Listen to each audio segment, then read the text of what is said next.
So, Takakeisho is champion for the 4th time. Given where he seemed to be just a week before the event began, he must be praised for his top-rate self-conditioning. He got the best out of limited means. He vowed to prove that missing July was the proper forward-looking decision. And it's hard to argue him down right now. But of course, the manner of his title win, retreating and pulling from the off after failing to even ground both hands, has generated debate, shall we say. A debate which will disabuse you of all misperceptions that Japanese people are timid. Let's first get the view of the wrestler himself. I went into the playoff fully resolved to absolutely not be beaten, he told the nation at ringside. Tactically, I aimed to cut off his inside right. I did not intend to win things that way, but I kept focused and saw through what I had to do. Atami Fuji's an amazing fighter, reaching salaried level even faster than I, and I had to roll back the years mentally to meet the challenge.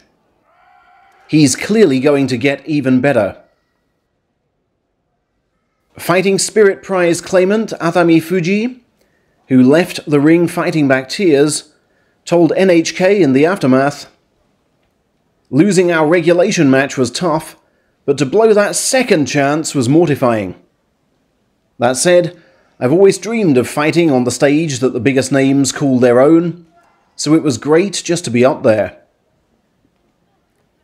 I was nervous heading into today, as having just returned to Division 1 and fighting from such a low rank, I hadn't prepared for a title charge this time 2 weeks ago. I still haven't trained enough, it seems, but plenty of years ahead, I suppose."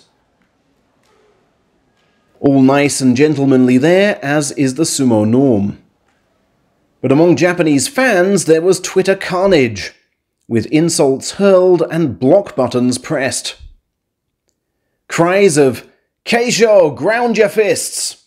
had Keisho fans leaping to his defense and blaming the ref for not calling him back. "Show respect for his superior skill," one of them almost roared. "He looked before he leapt. Atami Fuji didn't." "Damned if he does and damned if he doesn't," was another Keisho fan's response. "You boo him for winning like that, yet you'd also boo him for losing the bout to someone far lower ranked." "Twitter may boo, but the arena clapped," was how others weighed in. How on earth can they clap that? Were Keisho not Japanese, they'd have hounded him off the ring. Such is social media, alas. Very different to the conversations fans held face to face, which were nowhere near as bilious. Sumo's official stance, expressed through coaches and NHK pundits, is to query such sidesteps as they are never taught in training. "I wanted Keisho to charge head-on," said NHK's Mainomi. "But I do understand he feels duty-bound to win, however that win may come, given his lofty place on the chart." Atami Fuji, though still young, should have fought enough by now to at least prepare for that type of move in this type of match. But I also get his desire to storm forward. Coach Fujishima, who as Musoyama would have jumped from the Titanic straight into the iceberg fully expecting to smash it himself, said, "I was disappointed with Takakeisho's charge. It poured cold water on what promised to be an exciting event. I even heard people clapping." Keisho wasn't convinced he could win head-on. Didn't even try to stand his ground. He showed zero awareness of what's expected of an Ozeki. Hence, the value of this title drops a lot. A view shared by the former Shohozan, it seems, who tweeted, "I've no words for that." But speak to any active wrestler off camera and off the record, and no one will condemn what Keisho did. He's a fighter. It's a fight.